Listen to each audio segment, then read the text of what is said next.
He's a communist. The last thing we need is a communist. Do you think that President Trump is a fascist? And after President Trump said that, I said yes. And so you do? And that's something that I've said in the past. I say it today. Frankly, I've heard he's a total nut job.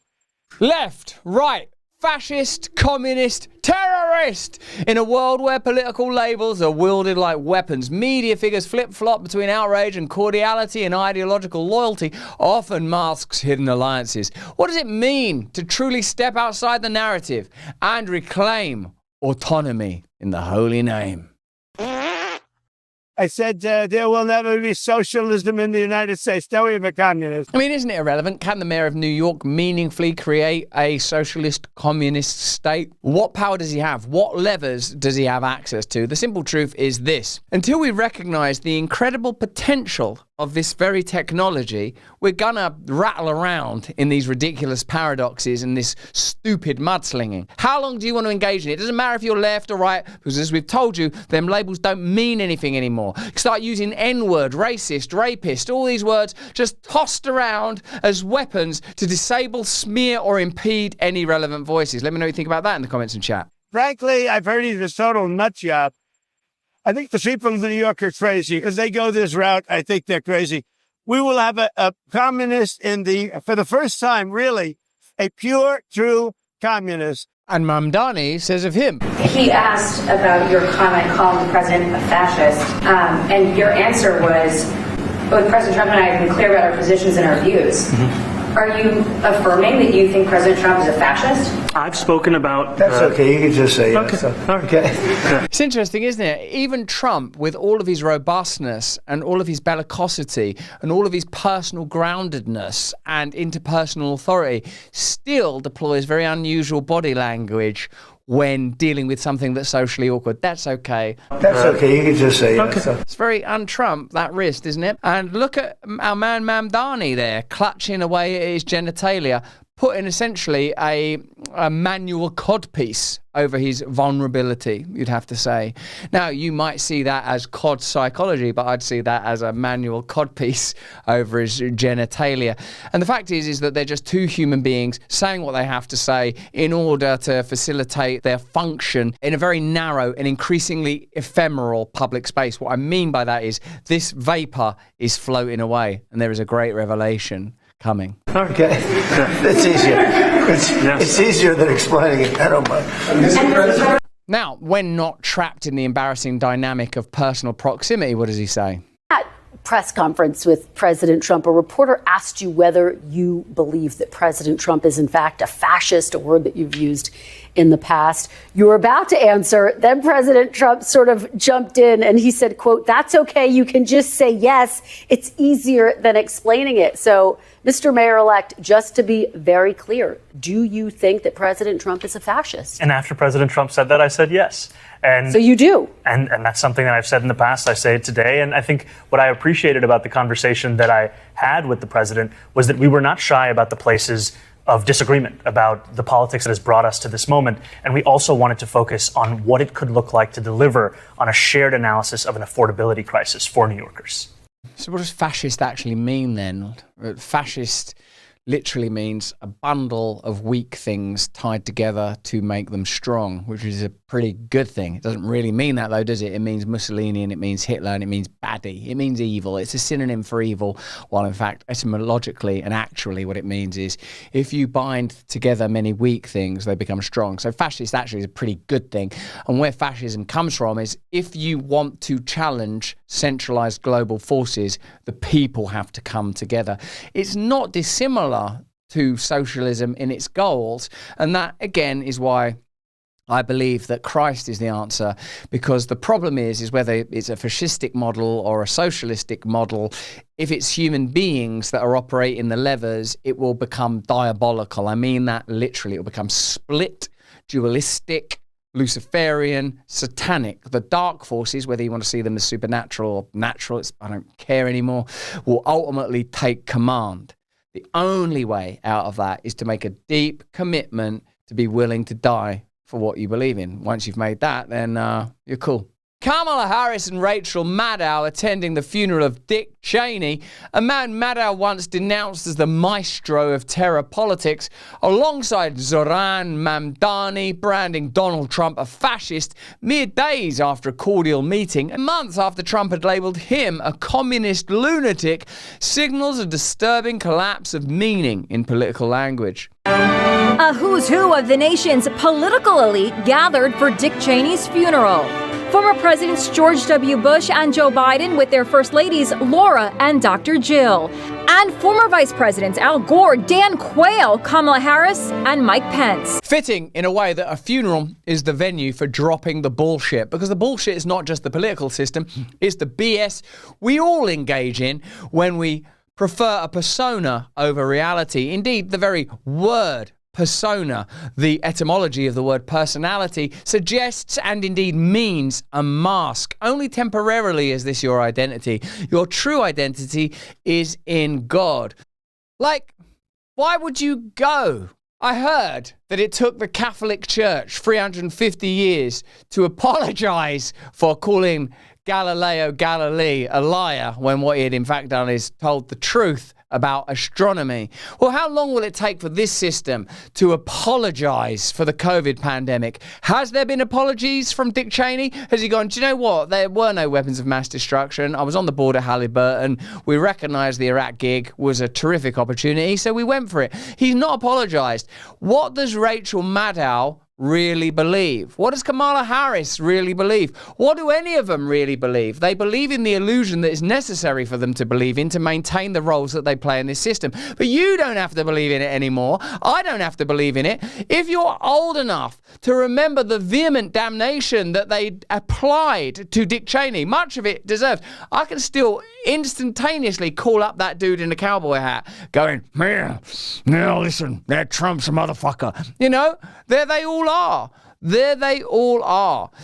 If ever there was a person that seemed to have made a deal with Mephistopheles, it were Cheney, the architect behind the hated George W. Bush's administration. Well, if all that is up for reconsideration, why would you believe a single thing they're telling you right now? Is Rachel Maddow going to turn up at the funeral of Donald Trump? Who knows? Maybe, because it would have been inconceivable, I'm telling you, equally inconceivable that she would attend Dick Cheney's, and there she is. I'm not condemning Rachel Maddow, nor am I condemning Dick Cheney, nor am I condemning Donald Trump, nor am I condemning anyone, because guess what? I'm not in a position to judge anyone, and neither is anyone else. That's why you need a God. Otherwise, your justice is not based on supreme principle, but the arbitrary churn of human reason when applied to whatever they happen to want that day. It's good that we hate Dick Cheney today. Let's hate Dick Cheney. We don't need to hate Dick Cheney anymore. Let's go to his funeral. It's absolute bollocks. Wake the terms like left, right, fascist and communist no longer describe ideology. They're weapons of control deployed to manage perception and constrain thought. Even the term terrorist has lost its force. Donald Trump welcomed Syrian leader Ahmed al-Sharaa to the White House just days after he was officially listed as a specially designated global terrorist. They're the worst kind, going so far to gift him a bottle of his cologne and playfully spraying it on the former jihadist with ties to Al-Qaeda. This is it. It's what, it's that thing. It's the audacity of Trump, really, that defines him. The fact that in plain sight, he will promote products and baseball cards and stuff like that. I will say this. I've been wrong a lot about, almost everything, and wrong a lot about Trump in particular. But the one thing I identified pretty early on is that he was explicitly what other people were implicitly. Probably Dave Chappelle said it better and funnier in his SNL monologue when he said he's doing out in the open what people have always suspected politicians did. He said, I know the system is rigged because I use it. I said, God damn. My own version of it was almost like a sort of a gargoyle. Like, here you are now confronted with the reality of it. Now, as you know, if you watch this show a lot, that I find Trump pretty enjoyable in terms of his public persona, his rhetoric, even his sort of manner and way. I feel like I'd find it amusing to spend time with someone that in particular, the example I always think of is at that UN speech, talking continually about not getting the contract to build that building, or just having the time to be personal at times of such global crisis. I find it kind of recognizable. But in a way, Trump is also the apex. This is as far as you can go down this road, I think, without coming off the edge of the world. That's probably what most of us can agree on, whether we like Trump or not. Let me know what you think about that in the comments and chat. The public is trained to respond with outrage and loyalty, while the reality behind the labels remains hidden. Shifting with convenience, it seems. George Carlin's warnings about it being a big club that we ain't in feel eerily prophetic. The elite manufacture conflict and choice, funneling society into predictable channels, while the mechanisms of power operate unchecked, obscured, and nearly untouchable. They'll get it all from you sooner or later because they own this fucking place. It's a big club, and you ain't in it. Into this controlled theatre steps Madame Marjorie Taylor Greene. Her resignation from Congress, coupled with an apology for her role in toxic politics, disrupts the expected script. In an era where political actors are rewarded for loyalty to spectacle and ideological signalling, Greene's choice to step aside and acknowledge her complicity is striking, almost unnerving. You posted on X that President Trump is, with his comments, fueling a, quote, hotbed of threats against you. Obviously, any threats to your safety are completely unacceptable. But we have seen these kinds of attacks or criticism from the president at other people. It's not new. And with respect, I haven't heard you speak out about it until it was directed at you. Dana, I think that's fair criticism. And I would like to say humbly, I'm sorry for taking part in the toxic politics. It's very bad for our country. And it's been something I've thought about a lot, especially since Charlie Kirk was assassinated, is that I'm only responsible for myself and my own words and actions, and I am committed, and I've been working on this a lot lately, to put down the knives in politics. I really just want to see people be kind to one another, and we need to figure out a new path forward that is focused on the American people, because as Americans, no matter what side of the aisle we're on, we have far more in common than we have differences. Yeah. And we need to be able to respect each other with our disagreements. So just to put a button on this, you regret the things that you have said and posted in the past, the Facebook post that was taken down of you in 2020 holding a gun alongside the squad, encouraging people to go on the offense against the socialists, liking a tweet of somebody calling for the execution of Nancy Pelosi and former President Obama. Just examples. Well, Dana, as you know, and many people know, I addressed that back in 2021.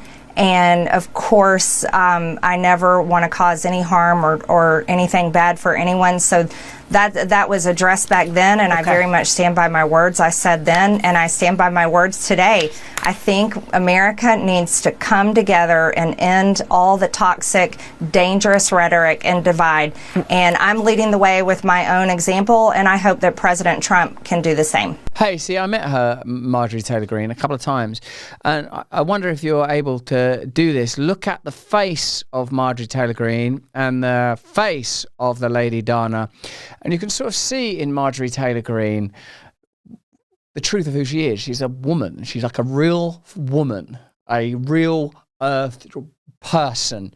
And the Lady Dana, of course, she's a human being as well, but you can see in the kind of slightly more seen pinchedness of her expression that she's still in the constraints. What Marjorie Taylor Greene there has done is thrown off, at least temporarily, and I pray that it has the impact that such action warrants, the shackles and imposition that many people feel when they operate within those spheres. Her recent positions challenging US funding of foreign wars, speaking against the devastation in Gaza, pressing for Epstein files while standing alongside alleged victims suggests she is rejecting the performative confines imposed on both left and right. By stepping away from the stage entirely, she hints at something more dangerous to the system than mere dissent. The possibility of autonomy, of moving beyond the constructed narratives that keep the masses obedient. History offers stark parallels. Muhammad Ali sacrificed everything to refuse the Vietnam draft, defying a system prepared to crush him for the sake of conscience. I ain't got no beef with the Viet Cong is a phrase I still think of regularly to remind us that just because you're told something so, you don't have to accept it. My conscience won't let me go shoot my brother or some darker people or some poor hungry people in the mud for big powerful America and shoot them for what? They never called me.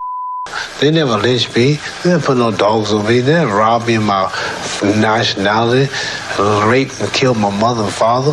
What, I'm going to shoot them for what? How can I go shoot them? Them little poor little black people, little babies and children and women. How can I shoot them poor people? Just take me to jail. I'm not going to help nobody get something my Negroes don't have. If I'm going to die, I'll die now, right here fighting you. Oh my God! I love him. I love him. That's greatness. That's true greatness. The truly great are mystics in so much as they operate in the present. They operate in the present. Muhammad Ali, as he demonstrated, become a great boxer, but he could have become almost a great anything. I suppose like that other more contemporaneous great athlete, Michael Jordan. You get the idea that guy could have just sort of done anything. And I suppose why it's doubly exciting with Muhammad Ali is he stepped in to the public arena and was willing, I'll die here right now fighting you. What you gonna say? Come on then, let's go. My God. Do you want to support me? No, I don't. Yes, you do. Support me and support Rumble Premium. You won't only be supporting me, you'll get additional access to Mug Club, that's Crowder's gig, Timcast, that's Tim Pool's racket, and Glenn Greenwald's additional content. Join us on Rumble Premium. We make content every single week through Rumble because Rumble support free speech. When I was under attack from the British government and the British media, Rumble stood firm. Yes, of course, there's crazy people on Rumble. There's crazy people everywhere. There's a crazy person living under this hat. That doesn't mean we shouldn't have the right to speak freely together. By supporting Rumble Premium, you're supporting me and content creators like me. You get additional content, and what I will say even more, drink down deep on the delicious irony in this one, you get an ad-free experience. If you want an ad-free experience of Rumble, get Rumble Premium. In the meantime, stay free. If I'm gonna die, you my enemy. My enemy is the white people, not Viet Congs or Chinese or Japanese. You my opposer when I want freedom. You my opposer when I want justice. In a way, what Muhammad Ali demonstrated there, although it might be difficult and uncomfortable to hear some of the racialized language and a racialized dispute broadcast in that way, was demonstrated the qualities of heroism, which are inseparable from the qualities of Christianity, i.e. willing to die for what you believe in. He did go to jail. He has that confrontation live, present with an opponent, someone criticizing him. He's willing to stand up in front of people he disagrees with and confront them with the truth of who he is. And the truth is that we're all capable of that. You're capable of it. I'm capable of it. And when you see Muhammad Ali doing it, you remember. You're reminded, hold on, we can be glorious. How have I allowed myself to be thresholded and curtailed by the low ceilings of a lowly culture? Malcolm X returned from Mecca transformed, breaking with rigid ideologies that previously defined him. And this is what I had to become aware of on my pilgrimage to Mecca. I could see then that there are many white people in this country who will side with the Negro in whatever he has to do to protect himself. But that's a considerable change of opinion in Malcolm X. No, today I'm speaking for myself. Formerly I spoke for Elijah Muhammad. And everything I said was, Elijah Muhammad teaches us thus and so. I'm speaking now from what I think, from what I have seen, from what I have analyzed, and the conclusions that I have reached. Then the white man is no longer the devil, and he is no longer bound to be evil? If I judge a man by his conscious behavior, I am not a racist. I don't subscribe to any of the tenets of racism. Then there are good whites and good blacks and bad whites and blacks. It's not a case of being good and bad, good or bad blacks and whites. It's a case of being good or bad human beings. So when you watch Muhammad Ali and Malcolm X, it's striking that this country has chosen to follow the wrong leaders and to follow the wrong ideas. That we had a chance. We had a chance then to support brilliant people, brilliant men of a variety of hues and shades, whether it was the Kennedys or these men, and to recognize that it's that Malcolm X ain't perfect. We all know that he had a pretty crazy past. Muhammad Ali's not perfect. Crazy past. Robert Kennedy and John Kennedy were not perfect men. All of them, actually. It seems like there was some interesting appetites went on with those guys. But what we've replaced greatness with is a kind of mass-marketed mediocrity, a kind of a deliberate, bureaucratized kind of ordinariness. If you kill all the great people, I don't know what you're going to get as a society. Bobby Kennedy, Sr., after the murder of his brother, recalibrated toward a moral clarity that made political calculations secondary. The whole question of whether we are lowering the barriers with communism, and on one side of the world, we're signing a proliferation treaty of control of atomic weapons in one part of the world, and in another part of the world, we're killing people because they're communist. It sounds inconsistent, and it is inconsistent. Or the whole question of, for instance, of drugs. We permit meth, cigarettes, which kill far more people every year than marijuana, for instance. That's right. And it's been available. The information is available. Who are the people, systems and interests that prevent the information from reaching us and being popularized? Let me know in the comments and chat. There is tremendous economic power behind those people, and so that we don't pass laws to deal with that, even though our Department of Health has said that they're so dangerous, kill, 350,000 people a year. So there is this great wealth that I talked about, and yet there's great poverty. There are speeches made about the fact that we're going to treat everybody equally, and yet we don't treat everybody equally. There's talks given and pronouncements made and laws written that everybody's going to have an opportunity to have a job and have decent housing, and yet 43% of the people that live in the city of New York and live in this city live in dilapidated and run-down housing and are bitten by rats. 17,000 people bitten by rats, and the poverty in rural areas is worse. So if we weren't sanctimonious about it, if we weren't hypocritical about it, and we didn't perhaps tell untruths about ourselves, then I think that, and face up to reality, then I think our country would be much better off, and our people would have much more confidence in those of us who are public officials and in our government as a whole. These moments share a common thread, the individual breaking free from imposed scripts, refusing to play the role assigned by power structures. Greene's move echoes that dangerous impulse, but in the hyper-mediated, post-ideological terrain of modern politics, such departures are rarer and more destabilizing than ever. The modern moment amplifies the threat of such awakenings. Political labels are no longer merely slippery. They're instruments of conditioning, shaping not just what people think, but how they experience reality. The public consumes outrage as if it were sustenance, reinforcing the system's boundaries while the elite manipulate outcomes with impunity. Greene stepping outside that system is akin to the red pill in the Matrix, a confrontation with the hidden forces of control, a refusal to participate in the illusion, a destabilization of narrative. In a world where obedience is rewarded and insight punished, such departures carry ominous potential. They remind us that the machinery is not only pervasive, it is fragile if challenged from within. The broader implications are chilling. When politicians repeatedly betray ideological consistency, and when the media amplifies conflict while concealing collaboration, society becomes a conditioned population responding to labels and narratives rather than reality itself. Yeah, moments like Greene's resignation exposed the cracks, the possibility that individuals may choose awareness over compliance, conscience over spectacle, the labels, the outrage, the carefully maintained divisions. All of it, absolutely all of it relies on widespread submission.